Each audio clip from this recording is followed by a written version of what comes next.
बुद्धू अपने माता पिता का इकलौता पुत्र था।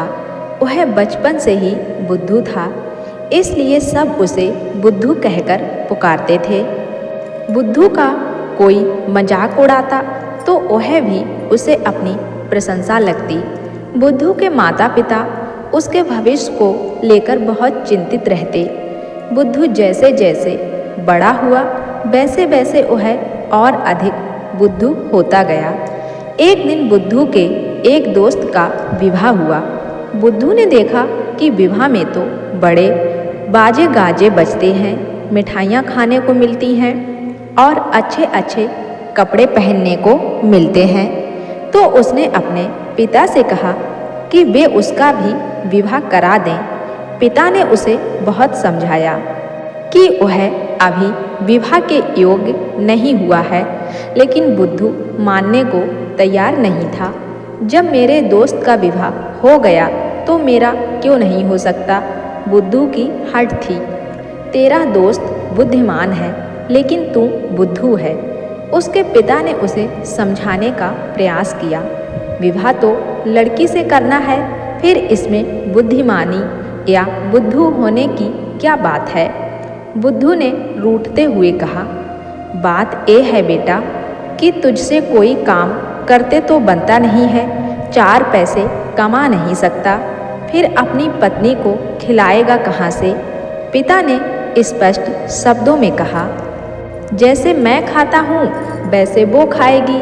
मैं कोठे से अनाज निकाल कर माँ को देता हूँ तो वो चक्की में उसे पीसती है, फिर हम खाते हैं। वैसे ही वो भी कोठे से अनाज निकाल कर माँ को देगी, माँ पीसेगी और हम सब खाएंगे। बुद्धू ने भोलेपन से तर्क दिया। पिता समझ गया कि बुद्धू किसी भी तरह से मानेगा नहीं, अतः उसने बुद्धू को बहलाने का प्रयास किया। ठीक है, जो तू कहता है तो मैं तेरा विवाह करा दूंगा, मगर पहले तू लड़की से मिलकर उसे पसंद कर लेना, फिर मुझे बताना। पिता ने कहा, मुझे लड़की कहाँ मिलेगी? बुद्धू ने पूछा। तू जब खेत की रखवाली करने जाएगा तो मैं लड़की को तेरे पास भेज दूंगा। पिता ने कहा, हाँ ये ठीक रहेगा। बुद्धू खुश होकर बोला। बुद्धू के पिता ने बुद्धू से कह तो दिया कि वह खेत में लड़की भेज देगा, लेकिन अब वह लड़की भेजे कहाँ से। समूचे गांव में एक भी लड़की ऐसी नहीं थी जो बुद्धू से मिलने को तैयार होती। बुद्धू के पिता ने बहुत सोच विचार किया और अंततः वह कुम्हार के पास पहुंचा। मुझे एक मिट्टी की लड़की चाहिए, बिल्कुल असली जैसी, कद काठी वाली। बुद्धू के पिता ने कुम्हार से कहा। कुम्हार ने असली लड़की जैसी मिट्टी की एक मूर्ति बना दी।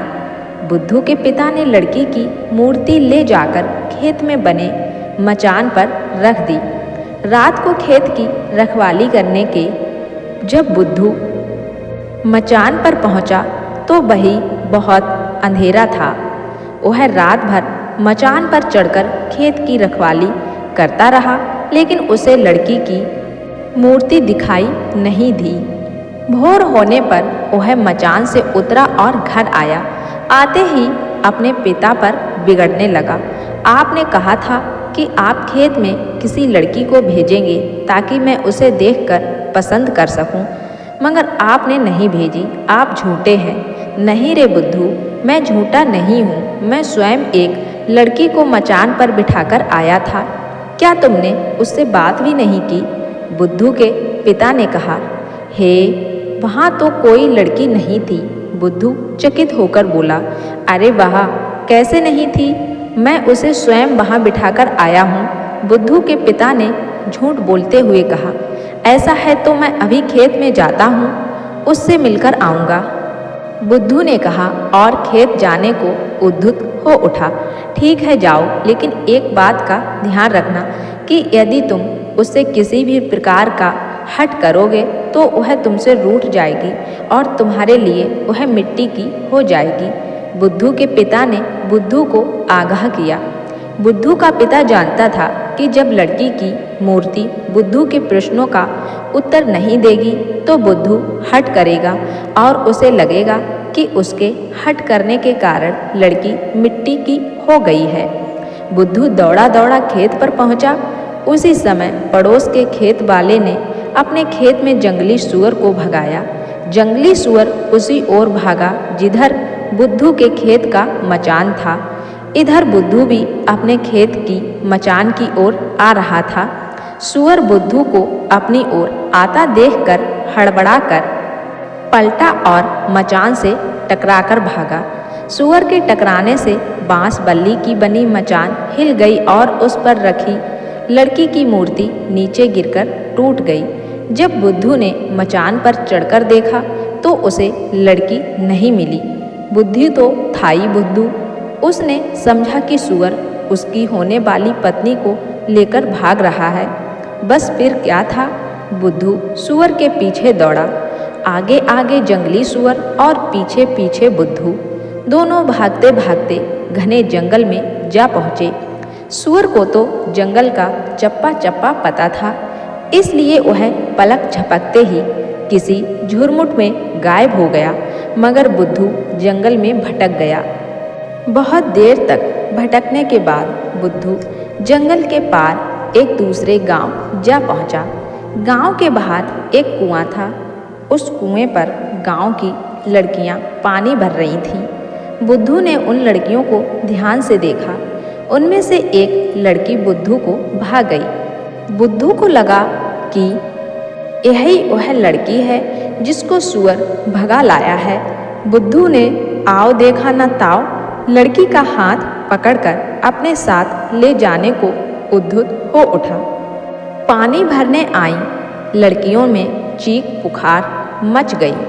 वह लड़की भी सहायता के लिए पुकारने लगी, जिसका हाथ बुद्धू ने पकड़ रखा था।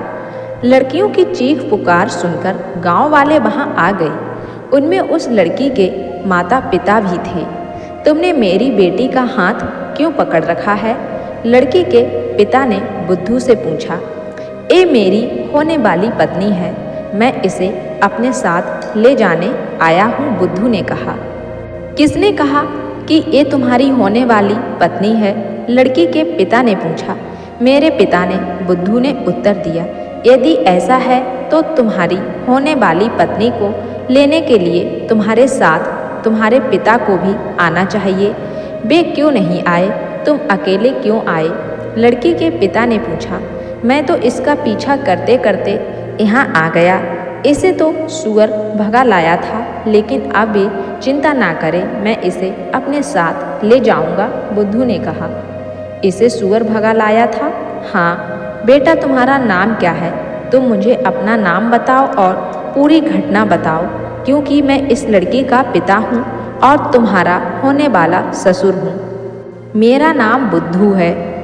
कहते हुए बुद्धू ने अपने पिता से हुई बातचीत से लेकर जंगल में सूअर का पीछा करते हुए कुएं तक आने की पूरी घटना सुना डाली। लड़की का पिता समझ गया कि बुद्धू यथा नाम तथा गुण है।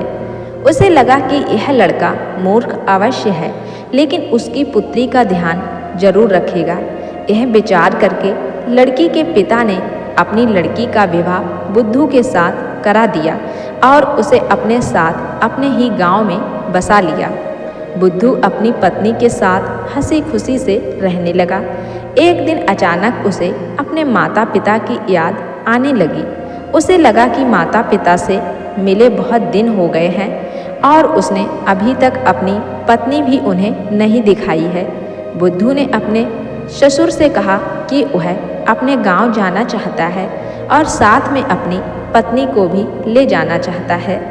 ठीक है, यदि तुम जाना चाहते हो तो जाओ, वैसे भी मेरी बेटी को अपनी ससुराल में रहना चाहिए, बुद्धू के ससुर ने कहा। वह अब तक बुद्धू की मूर्खताओं से तंग आ चुका था, इसलिए उसने सहर्ष अनुमति दे दी। इधर बुद्धू की पत्नी बुद्धू जैसा मूर्ख पति पाकर दुखी थी।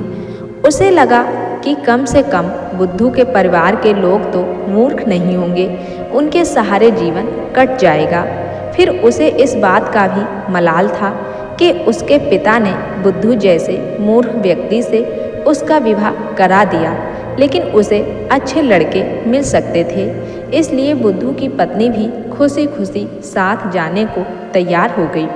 बुद्धू और उसकी पत्नी परिवार वालों और गांव वालों से विदा लेकर चल पड़े। बुद्धू के ससुर ने बुद्धू के गांव का सही रास्ता अपनी बेटी को समझा दिया था। बुद्धू अपनी पत्नी के साथ जिस रास्ते से लौट रहा था, उस रास्ते पर एक गांव पड़ा। उस गांव में मेला लगा हुआ था। नाना प्रकार की वस्तुओं की दुकानें सजी हुई थीं। बुद्धू ने देखा कि एक दुकान पर बढ़िया बढ़िया रंग बिरंगे कपड़े बिक रहे थे। बुद्धू अपनी पत्नी सहित उस दुकान पर पहुंचा और उसने अपने लिए, अपनी पत्नी के लिए और अपने माता पिता के लिए अच्छे अच्छे कपड़े पसंद कर लिए।